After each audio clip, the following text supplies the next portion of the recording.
Magandang hapon no, mga friend. Alas 3:30 ho rito ng hapon, mga boss Salamat sa dumadagdag na subscriber. Makipakonti-konti, okay na yan. Laman ho ng ngayon, yung tungkol sa impeachment na ipapile kay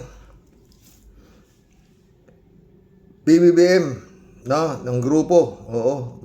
Alam niyo mga friend pakinggan natin. Ibigay tayo ng reaction dito, no? To si Egay Erice. Sara Duterte. Isang grupo ang nagbabalak daw na magsampa ng impeachment complaint laban kay Pangulong Bongbong Marcos ayon kay Congressman Edgar Erice. Kung ano ang basehan niyan at ang sagot ng palasyo, alamin sa pagtutok ni Tina Panganiban Perez.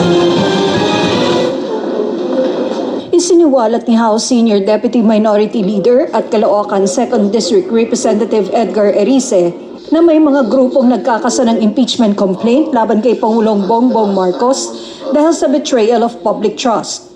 May groups na tumawag sa akin, pinapakiusapan ako daw ako mag-endorse ng impeachment against President BBM. Sabi ko, hindi ako po pwede dahil sa under the new rules ng Supreme Court, dataan yan sa Committee on Justice, these are pro-Vice President groups. Bukod kay Erice, may iba pang kongresistang naniniwalang may basehang ipa-impeach ang Pangulo. 1.45 trillion in insertions, diversions, amendments, napunta sa mga anomalous projects, hindi kumibo yung kabinete niya. Sabi ko nga, kung 2023 lang, baka napalusutan siya. Pero 2024, 2025, pinirmahan niya, sabi niya, nireview niya. So, it can be considered as inexcusable gross negligence, which is one of the basis for betrayal of public trust. Sir, if you believe that, bakit hindi na lang po i-endorse yung ifa-file na complaint? Ayoko makulayan na hindi naman ako Duterte. I would like to maintain my independence. Isa sa mga nangungunang nagpo-point out na tumuturo na po sa Malacanang at hindi lang sa Malacanang kundi sa Pangulo mismo. Na meron ding Si Pinyo to. kasangkot, no? Dito nga sa flood control corruption, no? Dahil naganap ang pinakamalalang pandarambong sa infrastructure budget noong 2023, 2024 at 2025. Sabi naman ng ilang leader ng mayorya at minorya sa Kamara, dapat nakabase sa ebidensya ang anumang impeachment complaint na ihahain. Idiniin ni House Deputy Speaker at La Union 1st District Representative Paulo Ortega na mekanismo sa konstitusyon ng impeachment at hindi political weapon. At gaya ng ibang opisyal, bibigyan din ng due process ang Pangulo. It should be based on solid grounds. We're talking about culpable violation of the Constitution. It is Si Adjong po to, si Adjong. Si Alonto Adjong. not mere rhetoric. It should not also be made like a clickbait or propaganda to create political noise. Titingnan natin kung saan tayo dadalhin ng ebidensya at ganoon din, kung magdedesisyon yung mga civil society organizations, we will work closely with them. Sabi naman ni Palace Press Officer Undersecretary Claire Castro, ayaw ng administrasyong magkomento sa mga chismis. Nakatutok niya ang Pangulo sa trabaho at naniniwala itong magdedesisyon ng Kongreso base sa katotohanan, batas at pambansang interes. Para sa GMA Integrated News. Yung kwentuhan dun ho kanila, ila Richard Esguerra sa Barry Gutierrez, ito. Baka si BBM naman ang ma-impeach. Question mark ko yun naloko na. Baka si BBM pa ang ma-impeach. Ayan. Magbino tayo na dyan, reaction dyan. Oo. No? Kasi mga friend, ito yung mga nagsusuong ng impeachment complaint na ito kay PBBM, no? Hindi naman ho yung mga ungas para magsulong ng impeachment complaint na wala silang numero. Yan lang sa akin, Pag yan sumulong, meron silang siguradong numero. Sa laki ho ng pera nitong mga kalaban ng administrasyon na to, No? Puro halos bilyonaryo to yung mga nasa kongreso, di ba? Yung mga na-freeze yung kanilang mga accounts, mga kung anong bilyon-bilyon, ano, di ba? Yung Garjola, puta, kalahating trilyon pala ang pera nun, na-freeze. Ang dami, no, mga boss, no? Kaya hindi, plus yung ano, sila Chavit, mga puta, puro multibilyonaryo ho yan.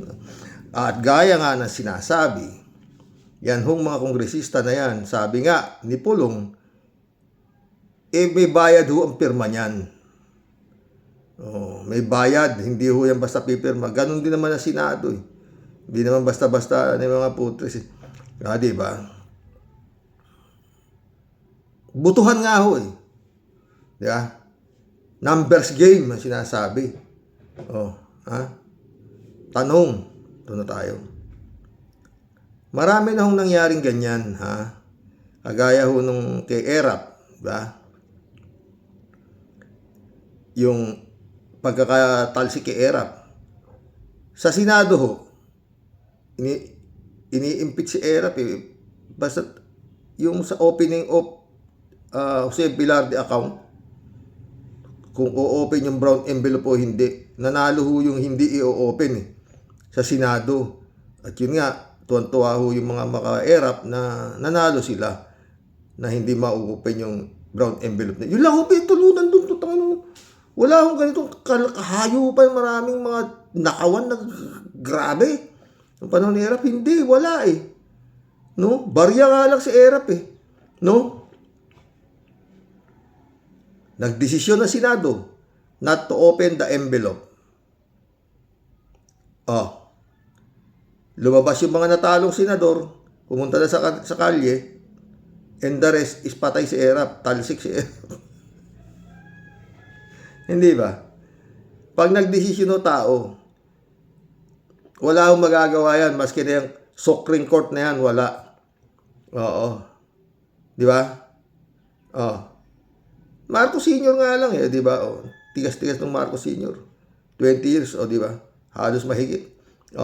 Nung nagdesisyon ng taong bayan, layas ka. Oo. Eto nga yung tanong. Bakit walang ganito kagulo nung panahon nito si Digong nyo? Pinapasok ang Pogo, nagkalat ho rito lahat. Michael Yang, economic advisor, Kibuloy, spiritual advisor, ang dami putang inang yan, ang hayos talaga, grabe, kawalang yan panahon ni Digong. Patay dito, patay doon. Walang nag-endorse para impeach yan. Lahat saludo kay Digong. Maliban kay Senador Trillanes, yung mga basta kumontra ka, kulong ka. Ang kaming ginamit kay Laila de Lima, mga testigo, puta, puro mga ex-convict nasa loob ng Muntinlupa. Puta na. Tanong niya mga boss, no? Papayag ba tao kung sakaling may impeach yan? Tapos iuupo si Sayad, yung presidente ng impyerno. Magkakagulo yan, Pero yun nga, dito na makikita mga friend. Kung sino, malalaman ni Bongbong dito, tihaya na sa tabarahan itong mga na to itong mga senador na to, halos alam niya na rin lahat Kaya talagang dapat binabraso na ho siya, His Excellency, binabraso ka na, baka hindi pa nararamdaman. Binabraso ka, babrasuhin ka nito mga to. Kasi hindi na makakaintay si Sayad ng 2028 pa, hindi. Kasi nga marami ng kaya dapat yung sangay ng yung mga judiciary na sinasabi na pwedeng kapangin, gumalaw na sila pabor sa no? Pero laki kasi ng pera na itong mga nagnakaw na to, sa totoo lang. Billion pucha, Saldico, Garjola, Yap, Eric Yap, puta, puro bilyonaryo to, halos. Andiyan pa yung Libiste. Ang gulo no, mga friend, Talagang, kung kaya mo lang, His Excellency, Deklara mo na martial law. Oo. Tanggalin mo yung Kongreso sa Senado na yan. Kaya ng tatay mo, ba't di mo kayang gawin? Nasa iyo pa naman ang simpatya ng Armed Forces of the Philippines. Di ba? Oo. Hawak mo pa yan eh. Oo. Nung panahon ni Digong, kaya walang nakapalag eh. Hawak ni Digong yung Armed Forces of the Philippines. Oo. Lahat ng mga general, mga general na pinuesto niya sa magandang posisyon. Di ba? Mahirap na yan mga boss. Oo, gulo yan. Pero paulit-ulit, hindi ho tarantado at gago yung mga magpapile ng impeachment complaint na yan labang kay Ferdinand Marcos, kay Bongbong Marcos, na wala silang numero. Hindi ho ganun yan. Pag nag-file yan, may kalalagyan. Ito problema. Pag lumusot ho yung impeachment niya sa Kongreso kay Ferdinand, kay Bongbong Marcos, kay PBBM, no? Walang kaaling-aling yan sa Senado. Shoot the ball yan. Pero kay Sayad, kung si Sayad ang may impeach ng Kongreso, pagdating sa Senado, dadaan sa butas ng karayom yung impeachment na yan. Pero kay Bongbong, pag na-impeach siya dito sa Kongreso, shoot na. Kaya lang gulo. Siguradong gulo yan. Kasi numbers game eh. Kaya sinabi nito si Pulong, nababayaran ni Kaya mga pirma na yan. Ano pa sabi niya? Yung mga pumipirma na yan na para impeach yung yung aking kapatid, bayad mga yan. Diba? Yun masasabi. Bayad yung mga yan. Diba? Ganun yan. Sino mas maraming pambayad? Pero alam ko maraming pambayad. Gobyerno na to diba? Ang problema lang dito, itong mga sabit ng mga kongresista na to, sa nangyayaring investigasyon na to, dito sa flood control, diba mga friend? Anak ng bating. Pero yun nga, pag minalas-malas, gulo ho to. Kung sakaling magtatagumpay, itong mga tauhan ni Duterte sa gobyerno ni Marcos, hindi ho siguro papayag ang taong bayan na mismo. Hindi na ho yan papayag. Hindi susunod ho yan.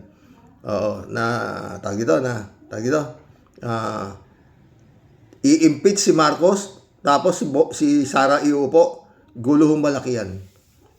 Yan ang ko. Ano sa palagay niya mga friend? Pero yun nga, paulit-ulit, hindi ho gago yung mga magpapile ng impeachment complaint na yan. Sinabi na nga ni Irice, betrayal of public trust, dahil yun nga, pumirma siya binasa niya lahat. At sa kanya, pero yun nga mga friend. Bakit nung panahon ni Digong? Yung panahon nito si BBBM, may nakikita kang napapanagot. Nung panahon ni Digong, meron ka ba nakitang napanagot? Meron dito sa DPWH, malaki corruption dito. Sabi niya, ganyan. Wala naman nakasuhan, wala lahat eh. Di ba? Karamihan ng mga corrupt na sinasabi na tatanggalin lang niya, o kaya ililipat sa ibang posisyon, o yung iba naman. Ganun lang ginawa ni Digong, kasimple. Pero walang nag-file ng impeachment. Wala. Meron ba? Wala. Dito, sa panahon ni Bongbong, meron. Di ba? Yun eh. Mantalang nung panahon nitong si Digong, pinagmumura na yung Diyos, yung Pope, tapos yung nag-iimbestiga ng korupsyon ni Dick Gordon, Como tauhan niya nadadamay, anak ng patay. Talagang nung panahon si Digong, everybody happy sa Kongreso, sa Senado, parang ganun. Walang nag-file eh. Piyesta. Diskaya, piyesta. Lahat piyesta. 51 billion sa isang kay Pulong sa Davao First District, 51 billion. Puta, wala man lang pumalag na kongresista para file ng impeachment dahil sobrang ginagawa na pambababoy na halos Samantala ngayon, akapating, ayan, si Erice, sabi Erice, pwede mo pa sabihin nagkamali. Kung tatlong beses, 23, 24, 25 sabi niya, di ba? Bakit nung panahon ni Digong? 6 na taon. Ninanakawan, ang bayan. Yan ang mabigat dyan, mga boss. Pag gumalaw ng impeachment etong mga kampon ni Duterte, tsak meron silang hawak na matibay na numero. Yan. Kasi hindi naman mga tanga yan para mag-file ng impeachment na wala silang hawak na numero, di ba? Yan. Kaya ito mga tanong Baka si BBM pa ang ma-impeach. Kay Pac Persuto, kay Idol. Diba? Yan ang mga tanong. Mantakin mo, iuupo mo si Saya. Hindi mo papayag siguro tao. Magkakagulo. Yan lang ang ating ngayon. Ngayong hapon na to. Yan ho. Ano sa palagay nyo, mga ka-warriors? Papayag ba ang taong bayan na mai-impeach si Bongbong? Pero paulit-ulit, hindi ho gunggong yung mga yan.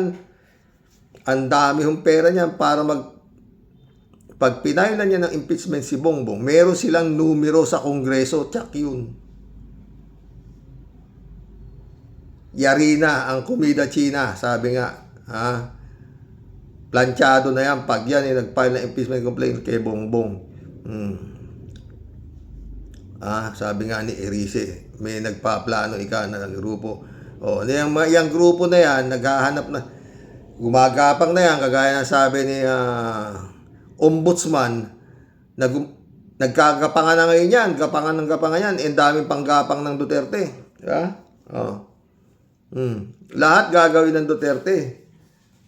Sa dami ng kwarta niyan, kung bakit kasi dapat na-freeze na lahat ang ari-arian yung mga na yan para hindi na nakakapaminsala yung kwartang ninakaw nila na yan. Pulong lang, 51 billion. Kaya pulong pa lang yun. Iba pa yung kay Sayad. Iba pa yung anak ng pating. Asana? Ay, nako. Basta, maghintay lang tayo mga friend. Itong darating na Pebrero. Ilang araw na lang naman na Pebrero na, di ba? Pero, only in the Philippines. At saka, mula ho siguro ako nang naging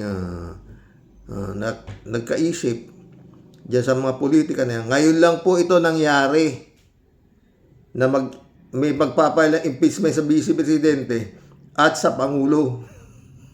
Sabay. Putang inang yan. Wala akong ganun. Wala akong ganun. Kata. Pagtat, sobrang kahihiyan na to sa buong Pilipinas, sa buong mundo. Inang yan.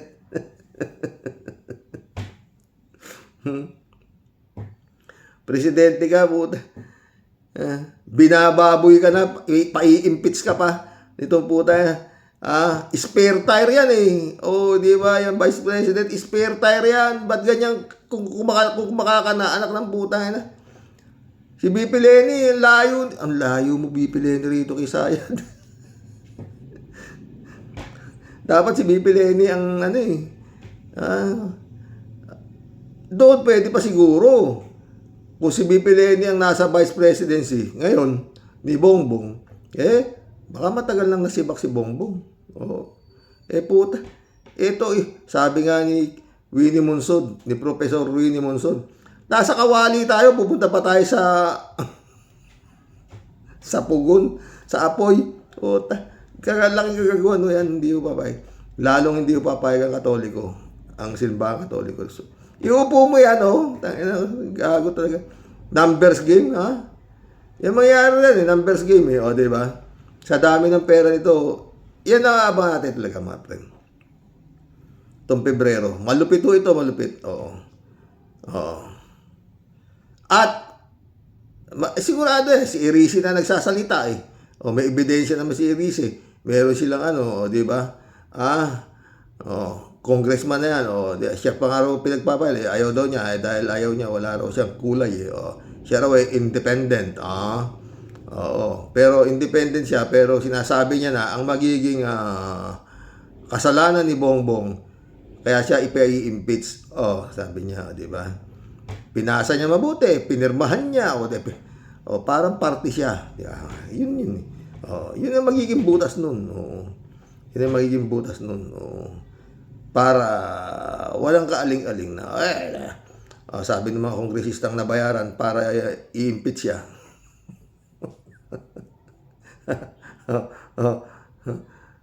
Ilan ba yan? 300 megit? Ilan lang ba kailangan?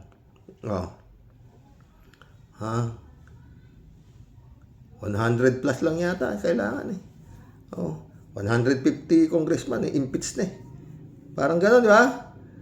Impeach ka na. Pupunta na yan sa Senado. Pagdating sa Senado, tapos na ang kumilat China. Impeach na si Bongbong. Basta yan lang yung mga friend. Hindi ko gagalaw itong mga hype na to na wala silang numero. Mag-collab na po tayo, ha? Basta yun lang po yun, mga friend. Gulong katakot-takot po yan pag si Bongbong ang na-impeach. At tanginang yan. Putang dami nang na-recover, ang dami nang na-freeze na asset, ang dami nang nananagot, ang dami nang putang ina, tapos i-impeach nyo, samantala ng panahon ni Digong, lahat ng korupsyon, lusot. Pati yung iniimbestigahan, nagkarapal na ginawa sa Parmali, lusot. Napalusot din ni Digong, walang nanagot. Grabe, sobrang grabe. At hanggang ngayon, nakikita pa yung mga kahayupan ni Digong nung araw na hindi naman natapos yung bil. Puro poste, lahat. May tulay na nagsibagsak. Tapos iupo niya yung anak, putang ina. Ay, Diyos. Ewan. Anong klase itong... Ay! Librado Ludovico, shout out. Blessed madaling araw ng Lunes, Karox, and to all warriors watching from Edmonton, Alberta, Canada. Bless. Stay safe and healthy. Hoy, lukohin mo na lang ang lelang mong panot, lecheng hinduropot. Si Pulong, oo. Kalat ni Baya, shout out, Kalat ni ulit. Good afternoon, Kasani. Early bird tayo ngayon. Early man or late. Basta hagupitin mo sila ng hagupitin, Kasani. God bless your family. God bless, Kalat ni. Michael Edwin Mike, shout out, my friend. Kalat nila. Excellence, Kasani. Wala tayong magawa kay Excellence. Ipinanganak yan ang pawang utak. Tama si Paring Diggs. Weak leader ang ungas na yan. Patay tayo dyan. Kaya susunod, isuka. Kaya sa susunod, isuka at huwag nating iboto ang isang kandidato na ang tanging hawak ay pamunas ng puwet na diploma in social studies. At lalong-lalo na pag ang isang kandidato ay nangangarap ng gising na maging isang astig na rockstar at isang sigang astronaut. Patay tayo. Kaya ito tayo ngayon, baon na baon tayo sa EBAC, patay. Kasalanan ng bumoto dyan, ikaw naman. BP Lenny, kaganda-ganda ng record, di po tayo. Ewan. Chrisop, shout out. Paano involved si Duterte korupsyon ng blood control? Isa rin silang involved sa pagnanakaw ng funds, di ba? Pero, ang gulo to. Chipisa Bunao, shoutout. Gandang gabi kuya at malo po sa buhay at sa mga ka-warriors, sabi Chipisa. Mary Lebron, shoutout. Marilo Pabianak, shoutout.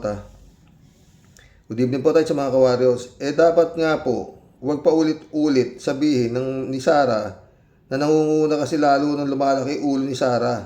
Naakalain niya magaling siya pero kapag naman po naupo yan, walang gagawin na para sa bansa sa mga Pilipino, puro paghiganti ang gagawin nila. Yan nga matatapos ang 6 years na puro lang daldal na walang purpose. Kahirap isipin na papayagan ng 110 million na mga Pilipino na mamumuno sa atin yan. Totoo na ano na magiging tingin sa mundo sa atin? Yung ama na gumawa ng karumal-dumal, pagpatay pero ginusto pa rin ng maupo yung anak na may bahid ng korupsyon at bahid ng dugo na ginawang EJK sa lugar. Yun nga anak Pero yun nga. Pumili kang magdidesisyon dyan. Ha? Jokiano, shoutout. Karox, si BBM ayaw pa-impeach si Inday. Ngayon, siya ang ipa-impeach. Ano na ngayon, Bongbong? Di nga. Malapit ka na pag di ka pa kumilos. Gayahin mo tatay mo. Huwag ka tutulog-tulog. Medyas lang yata ni tatay niya nakakuha nito eh. Roelio Asuncion, shoutout. Karox, hindi Duterte family problema. Gobyerno ang may problema kasi wala silang aksyon sa mga nangyayari sa bansa natin. JTB, sabi niya, utol ko to. Good PM tol, lalo talagang pagbabagong government offices dito. Almost a week, COD contract nga hanggang ngayon, ng bayad, rason lang daw, pipirma sa cheque.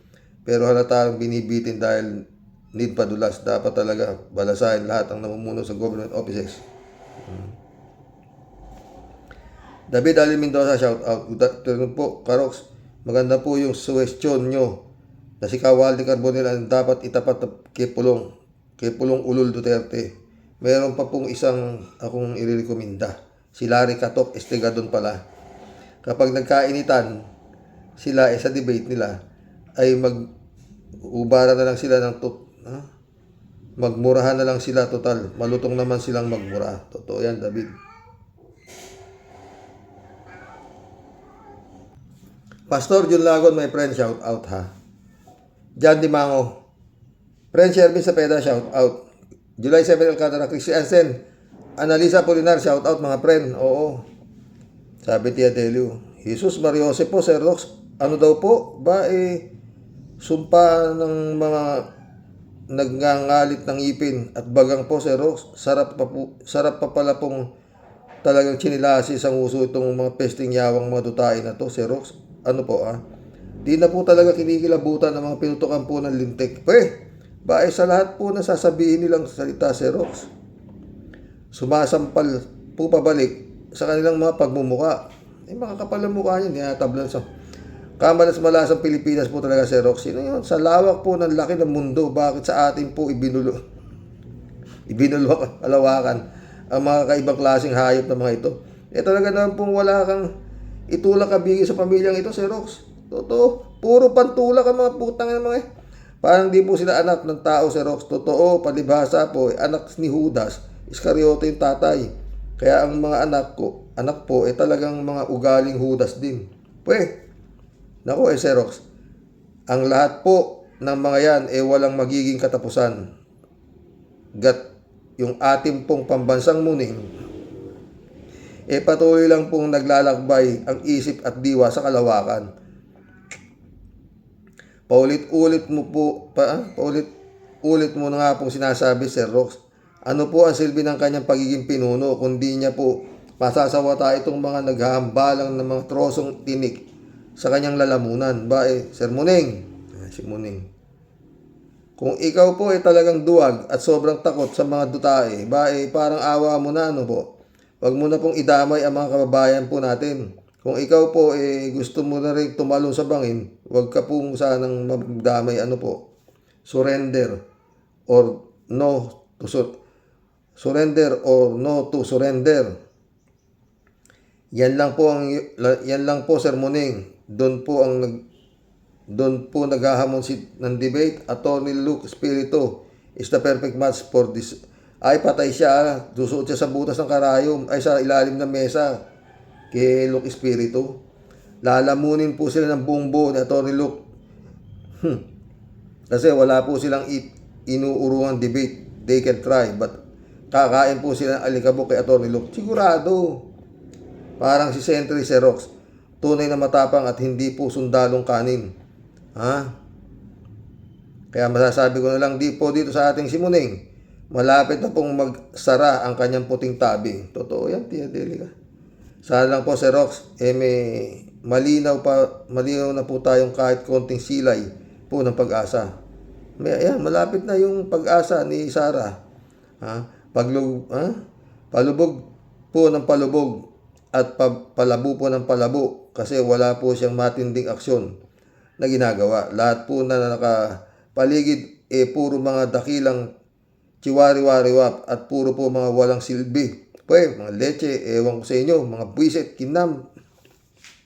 Nagalit. Dil. Pagod ka yata, mahita ng ulo mo.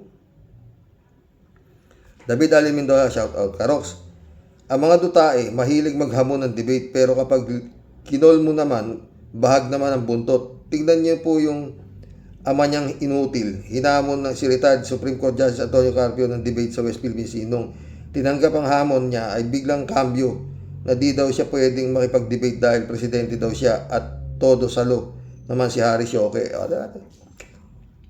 Puta na, ewan ko. Ang dami matatalinong mga nilalang sa Pilipinas. Anak ng putang ina, bakit? Ano ba na? Ay, sus Mariosep. Anong klaseng kawawa talaga Pilipinas pag ito mga...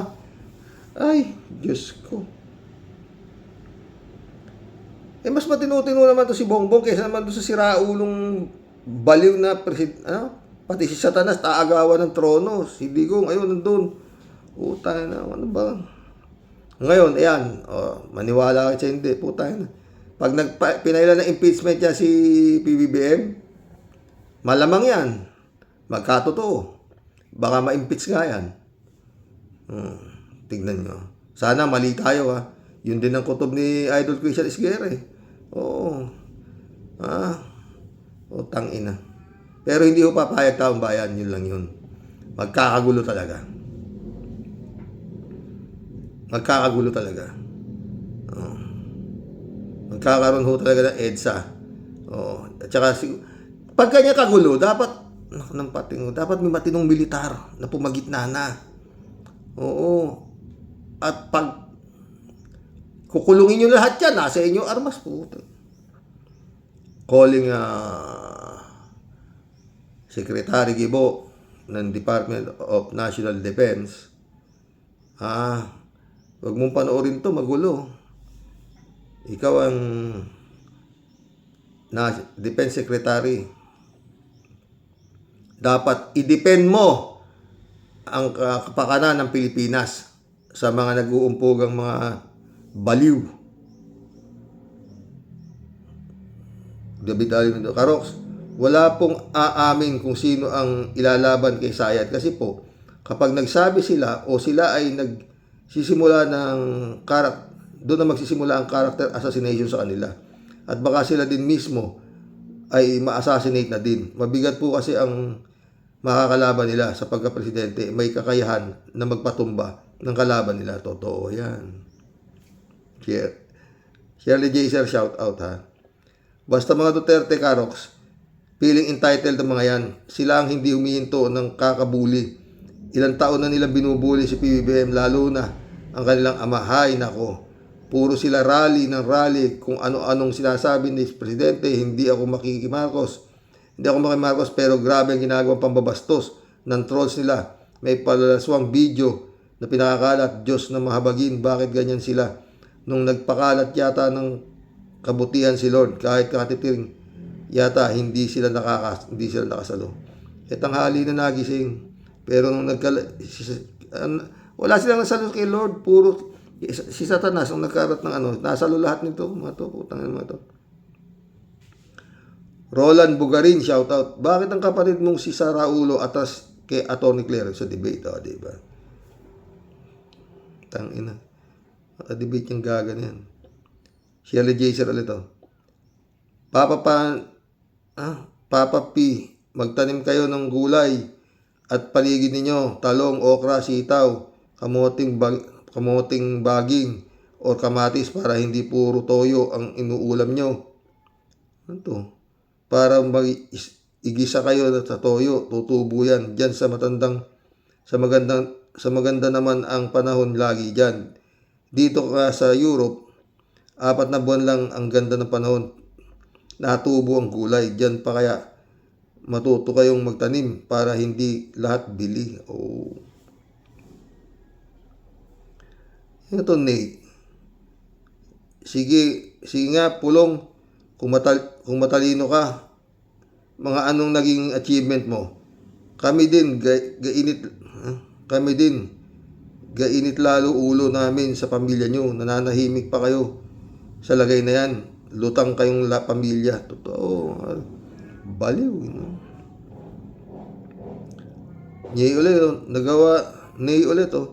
Nagawa nga nila ipakulong si Estrada Gloria at iba pang matataas. Bakit yan ang daming echiboreche? Tama nga yung sabi ng isang nakakulong dahil sa drugs na involved ang magbayaw na taga Davao na may sinasabing save the Queen Bees. O, di ba? Pre Naimi Bingson, Dolor Garcia. Eman Scalona, shout out ha. 3J Show po, si Rox. Bagamat walang diploma si BBM, naku naman, milya-milya ang layo ni BBM kay Pulong. Sa ayaw at sa gusto mang aminin ng mga DDS, wala po sa kalingkingan ni BBM si Pulong. Hindi po ako maka-BBM and I really do not like Marcoses. Pero between BBM and Pulong, para muna lang pinagkumpara ang minatamis dessert sa mapaklang ampalaya. Totoo yan, 3J Shop ha. 3J Shop ulit oh. Si Rox, sa Inglesa na lang, walay na si Pulong. Let's say, haharap si Pulong sa dignitary sa Europe or USA. Ano siya?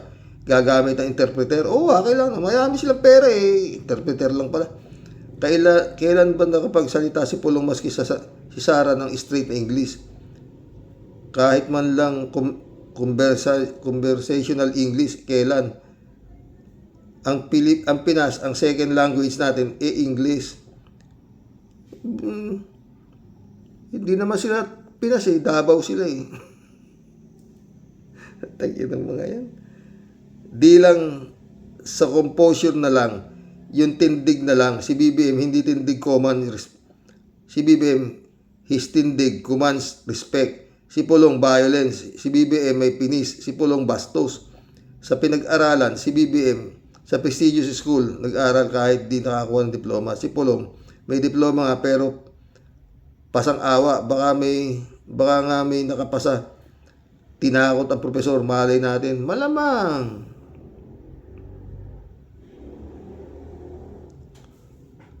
J Show po ulit oh. Gustong maka-debate ni Pulong si BBM, unang tanong, sa anong topic? Pangalawa, saan ang venue? Pangatlo, may dala ba siyang kodigo tulad ni Robin Hood? O baka may tagasagot siya pag di niya kaya? Si BBM, pag nag-debate, may substance. Pag si Pulong, puro mura lang ang bintang ang sasabihin, walang goal ang kanyang debate, basta makangaw-ngaw lang. Di naman nanalo yan sa debate. Meron ba siyang experience? Baka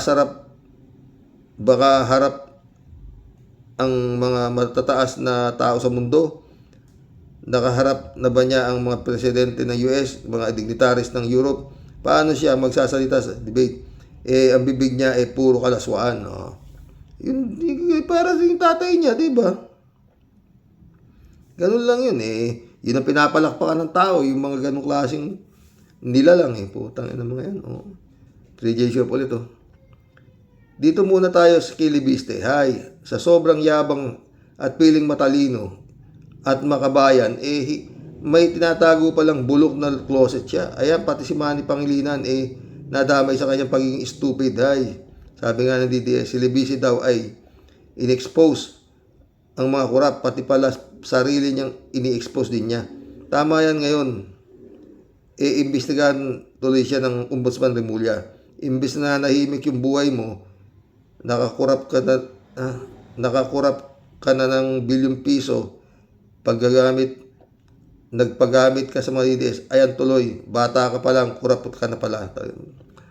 Tsaka parang kailangan niyang magpatingin ng magpa-hair follicle. Pareha siya ni Barsaga, no? Mukhang may tama Diba? Pero bilib mo, magagaling sila mag-i-English, no? 3J Show pala ito. Ito naman si Barsaga. Dapat talaga i-expel na sa pwesto. Kasi imbis na magbago, lalong lumala ang pagiging miyaw-miyaw. Imbis na natuto dapat siya ng kanyang 2 buwang parusa, hindi pinakita talaga niya na meron siyang diferensya sa pag-iisip. Oo nga, dapat magpa-hair follicle yan, mga yan. Hindi dapat ganyan ang asal ng isang congressman. Walang sense of responsibility, very disgrading ang pinaggagawa. Walang command presence.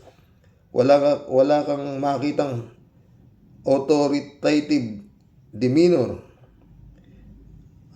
Kumbaga wala, he does not exude or display na siya ay isang tao na may authority kasi parang batang paslit na nakikipag-away sa kalye. Sa kalye lang ang peg. Totoo yan, Trey J. Shubka. Pwede kang kundi pating na sa mental, pa-psychiatrist, pa-hair follicle mo. Baka may tama yan. Oo. Trey J. Shubka ito. Si Sara Pusit, nag-message pa tungkol sa Jesus Nazareno. Kilala ba ng mga Duterte si Jesus? May takot ba sila kay Jesus? Kasi kung wala silang takot kay Jesus, wala siyang karapatan na ni katiting na magbigay ng mensahe about pong Nazareno. Uy, huwag ka lumilibot sa mga simbahan. Pumunta pa raw sa Cebu, Santo Niño de Cebu. Nakita ko lahat ng pinupunta niya ay talagang nakapicture siya sa simbahan. Utangin na naman, oo. Kakapal ng mukha mo. Kasi di sila kilala ni Lord Jesus. Itong ganitong mga mensahe ni Sarah, like Christmas message, New Year's message, wala siyang karapatang magbigay ng anumang message dahil siya ay kampo ng kadiliman.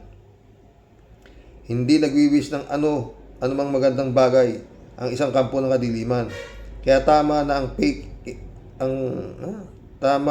ang mga fake effect ni Sarah. Sila lang ang DDS na nagbubulahan. Totoo. Sinasalubong siya. Punta sa Cebu. Punta sa lubong. Grabe. Tangina. Sa 3J show pala ito. Ito pa, Xerox. Sabi ni Pulong, ayaw daw umuwi ni Gong Di from The Hague hanggat BBM ang presidente. Oh, really? Style mo, bulok na yan, Bulong. Isip ka ng bago. Unang-una, kahit mag-wish pa si Gong Di na mauwi, hindi siya makakauwi hanggat di tapos ang kanyang kaso. The more na pinatatagal ni Tony Koopman ang kanyang hearing dahil sa kanyang delay tactics, the more na magtatagal ang si Gong sa kulungan. Hintay na lang mamatay ang hype niya. Para hindi na maiharap, no? Pangalawa, kala ko ba di na nakakaalala si Gong Di. Meron na raw diferensya sa isip na hindi makausap na matino. Matagal na may diferensya yan. Ikaw naman. Di raw niya alam kung bakit sa kulungan siya bakit nakakapagsabi pa siya na ayaw niyang umuwi hanggang di BBM ang presidente. Yun nga. Hay, Pulong. Pulong, isip-isip din naman ng ibang dahilan. Obvious ka namang nag-iimbento na lang. Mema lang. Ambot sa imo. Ano ba yun? Okay, mission accomplished mga friend. Oo. Hanggang bukas po muli. Okay, salamat po sa mga nag-comments do sa vlog ko tungkol sa ipag ko. No. Samahan nyo na rin akong tumulong na pagdasal siya na baka mahina. The more na nagdadasal tayo para sa kanyang kaluluwa na hindi mapunta sa impyerno, baka makatulong tayo sa kanya. Oo. Dati matino yan, naging sira ulo, pera. Magandang gabi po mga boss. God bless.